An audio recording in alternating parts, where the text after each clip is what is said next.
Hello friends मु वर्षा आपण मानक स्वागत करछि मो यूट्यूब चैनल को। आज आपण मानक पई बहुत बढ़िया रेसिपी आनिक आसीछि। ता ना होछि फूलगोभी मसाला। आपण को रोटी रे आउ राइस रे भी दुईटा जाक संगे भी खाई पारिबे। बहुत बढ़िया है, आपण थरे ट्राई करंतु, बहुत बढ़िया लागिबा आपण को। अबे तार चलन देखिबा ता पई कोन कोन सामग्री दरकार। मु गोटे रो दीटा ओनियन नेछि, आउ किछि नेछि, दुईटा टमाटर नेछि, अदा पेस्ट नेछि, रसुण नेछि, धनिया पत्र, लंका। आउ मेन इंग्रेडिएंट्स दरकार होछि फूलगोभी, ग्रीन मटर, आउ किछि आलू नेछि। चलंतु एबे ताको केमिति करिवा प्रणालीटा देखि नेबा। फास्ट आमे कढ़ाई बसैबा, कढ़ाई रे तेल देबा। चलंतु देखि नियंतु कढ़ाई रे तेल देइ छासलानी। कढ़ाई रे तेल गरम हेबा पर्यंत टिके वेट करिबा। तापर आमे फूलगोभी को छाड़ी नवा, किसी समय पई भाजी नवा। ताको गोटे 2 सेकंड पर्यंत ताको नहीं भाजी नवा।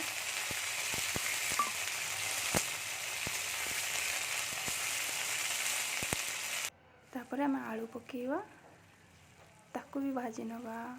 2 से 3 मिनिट पर्यंत भाजी नवा।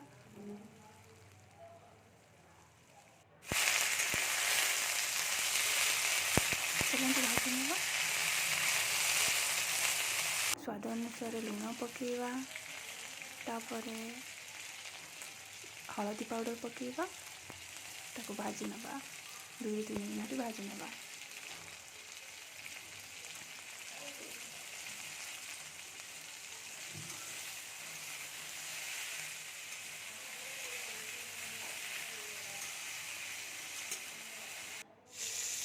देखते ये भजा हो गला, कोबी अधा सीझी गला, आलू भी अधा सीझी जाइए।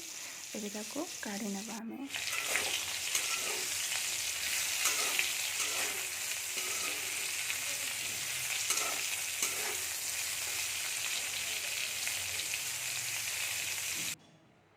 तापरे कढ़ाई, से कढ़ाई रे मु किछि तेल नेछि। तापरे जीरा मु अल्प पकेछि, कंचा लंका 2 ରୁ 3टा मु पकेछि। आपण आपण के हिसाब रे आपण अधिक राग जदि पसंद करथिबे ताले पकेइबे अधिक। तापरे मु ओनियन जो कटा ओनियन नेछि, चॉप ओनियन, ताको 2टा ताको पकेछि। ताको किछि समय हमें भाजी नबा।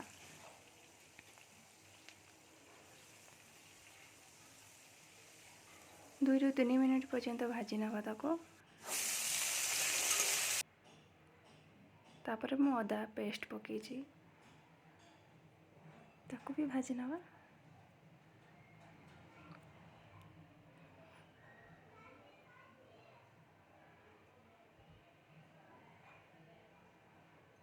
तापरे मु जो टमाटो रखिथिली, रसुण रखिथिली, ताको पेस्ट बनै कि रखिछि।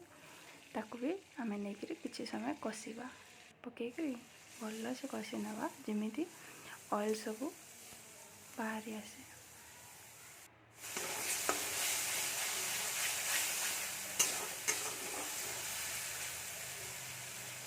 देखंतु चारि पाखे मोर ऑयल सब देखंतु लागिलानी। आपण भी 2 ରୁ 3 मिनिट पर्यंत ताको भल से कसी नेबे। तापर आपण को हिसाब रे मसाला पाउडर पकेबे। मु 2 टेबल स्पून चिली पाउडर पकेछि, लंका पाउडर कहते। तापर स्वाद अनुसार लुण पकेछि। आपण मन रखिबे भाजिला बेले लुण पकेइथिबे, तेणु करी से हिसाब रे आपण लुण पकेइबे। तापर हळदी पाउडर अल्प पकेछि, धनिया पाउडर 1 टेबल स्पून पकेछि। तापर किछि पानी, से मसाला पानी जो ग्राइंडिंग हेतिला टमाटर रसुण पेस्ट, तार पानी किछि पकेइ के ताको भल्ला से कसी नेबा, जेमिति पियाज रसुण रो पेस्ट जो होइथिबो सेटा जेमिति बास्नाटा पळै जिवो। चलंतु कसी नबा।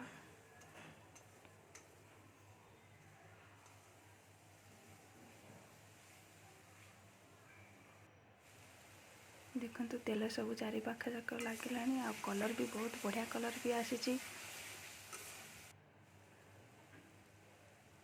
आउ किछि समय भाजी, आउ किछि समय कसी नबा ताको।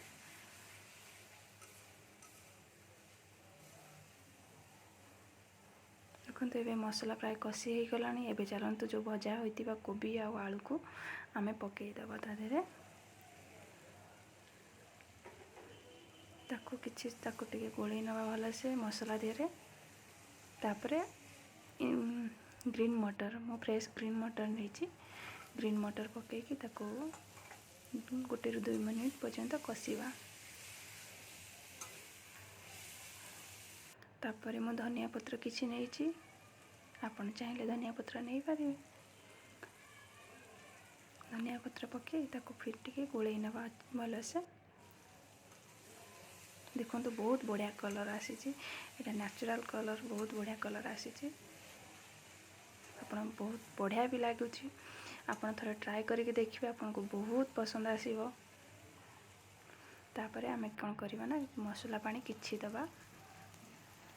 କିଛି ଦେଇ ତାକୁ 5 ରୁ 10 ମିନିଟ୍ ବଏଲ୍ କରିବା ପାଇଁ ଛାଡ଼ିଦେବା, ଯେମିତି କୋବି ଆଳୁ 60% ସିଝିଯିବ। ଏବେ ଚାଲନ୍ତୁ ତାକୁ ଭଲସେ ଗୋଳେଇ କରି ତାକୁ ଛାଡ଼ିଦେବା 5 ରୁ 10 ମିନିଟ୍, ଯେମିତି ସିଏ ବହୁତ ବଢ଼ିଆ ଭାବରେ ଆସିଯିବ, ସିଝିଯିବ। ବହୁତ ବଢ଼ିଆ କଲର୍ ବି ଆସିଯିବ। ଦେଖନ୍ତୁ 5-6 ମିନିଟ୍ ହେଇଗଲାଣି ଆଉ ବହୁତ ବଢ଼ିଆ କଲର୍ ବି ଆସିଛି। ଦେଖନ୍ତୁ